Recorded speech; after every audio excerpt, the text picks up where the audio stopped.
भक्ति देवी नारद जी से पूछती है कि हे नारद जी, आप एक बात तो बताओ कि जब ये कलयुग इतना अधर्मी है और कलयुग के प्रभाव से लोग, इस संसार के लोग अधर्मी हो गए हैं, सब पापी हो गए हैं, तो भगवान इन पापियों को दंड क्यों नहीं देते? भगवान कलयुग को भगाते क्यों नहीं? पापियों को भगवान दंड क्यों नहीं देते? ये भक्ति देवी ने प्रश्न किया।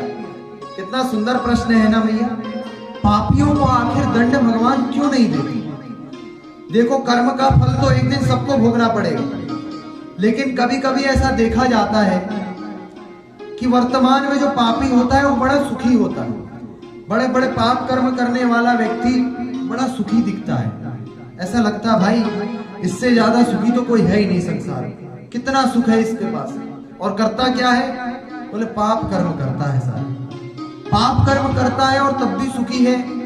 ये देख करके कई लोग विचलित हो जाते हैं। कई लोग सोचते हैं कि ये पाप कर्म करके भी सुखी है, और महाराज जी कहते रहते हैं कि अच्छे कर्म करो तब सुखी होगे, अच्छे कर्म से सुखी होगे, और देखो ये तो पाप कर्म करके भी सुखी है। तो क्या महाराज जी झूठ बोलते हैं? बोले नहीं। तो क्या हमारे शास्त्र झूठ बोलते हैं? बोले नहीं। पापी व्यक्ति पाप करने के बाद ही सुखी रह जाता है, और पुण्य करने वाला व्यक्ति भी कई बार दुखी हो जाता है। क्या कारण है इसके पीछे? नारद जी कहते हैं कलयुग में पाप होता है, अधर्म होता है, कलयुग का स्वभाव है। जो व्यक्ति जिस स्वभाव का होता है वो वैसा ही काम करता है, उसका स्वभाव बदला नहीं जा सकता। जो व्यक्ति जैसा होता है वो वैसा ही रहता है। स्वभाव दुस्तजो नाथ लोका नाम यद सद्ग्रह। स्वभाव को त्यागना बड़ा कठिन काम है, स्वभाव नहीं बदला जा सकता। इसलिए मैं अनुरोध करता हूँ सारी मैयाओं से, जो भी बहुएं यहाँ पर हैं, उनसे मैं कहता हूँ, देखो यदि तुम्हारी सासू माँ तुमको बहुत गालियां सुनाती हैं, बहुत डांटती हैं, तो इग्नोर कर दिया करो, गुस्सा मत किया करो, जवाब मत दिया करो, क्योंकि उनका स्वभाव है। स्वभाव व्यक्ति का बदला नहीं जा सकता। और कभी सासू माँ ज्यादा गुस्सा करे, ज्यादा गाली दे, तो तुम तो बस आरती उतार देना, आरती गा देना सासू माँ। क्या आरती गाना? बोले तेरा तुझको अर्पण क्या लागे मेरा, बस। और ज्यादा गर्म हो जाए तो अम्बे तू है जगदम्बे काली, बस इतना कर देना। क्योंकि स्वभाव जो व्यक्ति का होता है वो वैसा ही रहता है, स्वभाव बदला नहीं जा सकता। इसलिए दूसरे को बदलने के लिए प्रयास मत करो, हो सके तो अपने आप को ही थोड़ा बदल लो, थोड़ा सा बदल लो अपने आप को। दूसरे को बदलने चलोगे वो बदलेगा नहीं, तुम्हारा दिमाग गर्म होगा। इसलिए अपने को बदलने का प्रयास करो। अपने को बदल लोगे तो सामने वाला भी अनुकूल हो जाएगा। थोड़ा सा अपने में परिवर्तन लाओ, थोड़ा सामने वाला परिवर्तन कर लेगा, और दोनों का सामंजस्य हो जाएगा। गृहस्थी की गाड़ी बढ़िया चलेगी, झगड़ा नहीं होगा, किचकिच नहीं। तो कहते हैं कि स्वभाव बदलता नहीं, कलयुग का स्वभाव है। कलयुग अधर्मी है, कलयुग में अधर्म होता है, और समय बड़ा बलवान होता है साहब। समय काल बड़ा बलवान होता है, और काल समय वो काम करा लेता है जो कई बार व्यक्ति नहीं करना चाहता। समय उससे वो काम करा लेता है, चाहे उसकी इच्छा हो या ना हो। आप विचार करो, गर्मी का जब समय होता है, आप विचार करो जब गर्मी का समय होता है तो व्यक्ति को एक कपड़े में भी गर्मी लगती है, एक कपड़े में भी रहना बड़ा मुश्किल हो जाता है। गर्मी लगती है कि नहीं बताओ? एक कपड़े में भी गर्मी लगती है, बहुत कठिनाई होती है, पसीना पसीना हो जाता है। लेकिन जो ही गर्मी का मौसम बदलता है, सर्दी का मौसम आने लगता है, ठंडे का मौसम आने लगता है, धीरे धीरे वो जो व्यक्ति एक कपड़े में भी गर्म महसूस करता था वो स्वेटर पहनने लगता है, मोटी मोटी स्वेटरें पहनने लगता है। स्वेटर के ऊपर स्वेटर, स्वेटर के ऊपर स्वेटर, और कोट, ना जाने क्या क्या वो पहनता है, 4-4 स्वेटर पहनता है। क्यों पहनता है? बोले समय उससे वो कार्य करा देता है, समय व्यक्ति से वो काम करा देता है। समय बड़ा बलवान होता है, समय वो काम करा देता है। तो कलयुग में ऐसा समय आ गया महाराज, कलयुग का ऐसा समय है जो व्यक्ति को अधर्म करा देता है, व्यक्ति को अधर्म करने के लिए प्रेरित कर देता है। कलयुग में व्यक्ति पाप कर बैठता है, अधर्म हो जाता है। ये कलयुग का प्रभाव है, ये कलयुग का स्वभाव है। इसमें किसका क्या दोष? ये तो कलयुग का ही प्रभाव है, और कलयुग को हटाया तो नहीं जा सकता।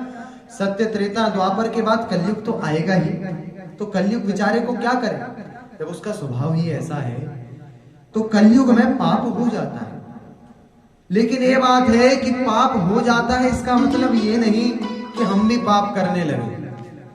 ऐसा नहीं कि बहती गंगा में हम भी हाथ धो लें, भैया सब पाप कर रहे हैं, कलयुग में पाप होता है तो चलो हम भी पाप करते हैं, ऐसी बात नहीं।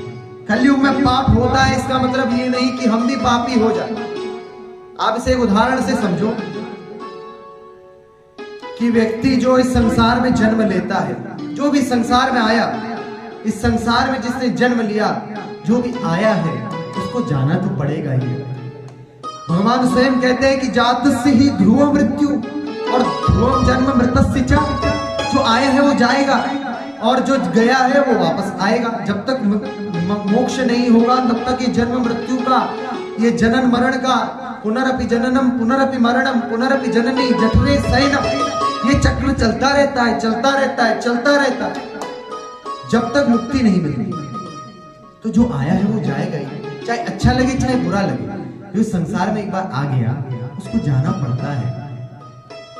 बुंदेलखंडी में एक बड़ा प्यारा लोकगीत है, कहते हैं बुरा लगे चाहे नोनो जी, एक दिन गोनो होनो जी। ये बात सारी मैया अच्छे से जानती है। पिता का घर बड़ा प्यारा लगता है कि नहीं भैया?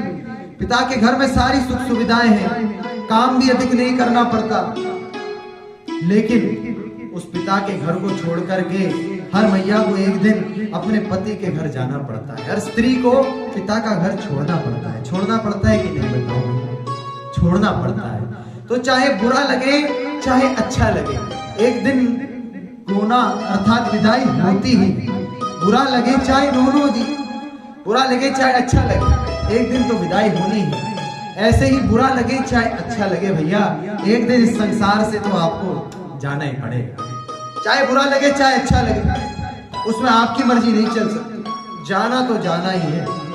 तो कोई व्यक्ति कहे कि जब हमें एक दिन जाना ही है तो एक काम करते हैं, आज ही चले जाते हैं।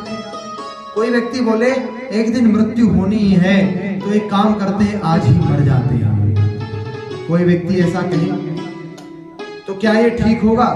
क्या इसमें समझदारी होगी कि एक दिन तो मरना ही है, क्यों ना आज ही मर जाए? क्या ये समझदारी होगी? बोले बिल्कुल नहीं। एक दिन तो मरना है, लेकिन जब तक वो मृत्यु ना आए, जब तक वो समय ना आए, जब तक हमारा काल ना आए, जब तक अंतिम समय हमें ना बुलाए, जब तक बुलावा ना आए, तब तक हमें प्रयास करना चाहिए कि हम बच कर के रहें। मृत्यु से बचने का प्रयास करना चाहिए। और जब मृत्यु ने पकड़ ही लिया तो उसके बाद उसे हर इच्छा जान करके मृत्यु का वरण करना चाहिए। लेकिन जब तक मृत्यु ना आए तब तक मृत्यु से बचने का प्रयास करो। बचो, मृत्यु से बचने का प्रयास करना चाहिए। इसलिए कहते हैं कि कलयुग में पाप होता है, लेकिन आप तो पाप से बच करके रहो। जब तक हो सके प्रयास करो कि हमसे पाप ना हो, हम पाप ना करें। क्या करना है भैया? प्रयास करना है। ये प्रयास करना है कि कलयुग में पाप होता है ठीक है, लेकिन हमसे पाप ना हो जाए, हम पाप से बच के रहें। जब तक हो सके पाप से बचने का प्रयास करो, और बचने का प्रयास करने के बाद भी यदि पाप हो जाए तो उसे कलयुग का प्रभाव और भगवान की इच्छा जान करके मन को संतोष दो, ज्यादा टेंशन मत लो। कलयुग का स्वभाव है हमारा, कलयुग का ये स्वभाव है उसका। इसीलिए आत्महत्या को सबसे बड़ा पाप कहा गया। आत्महत्या पाप क्यों है?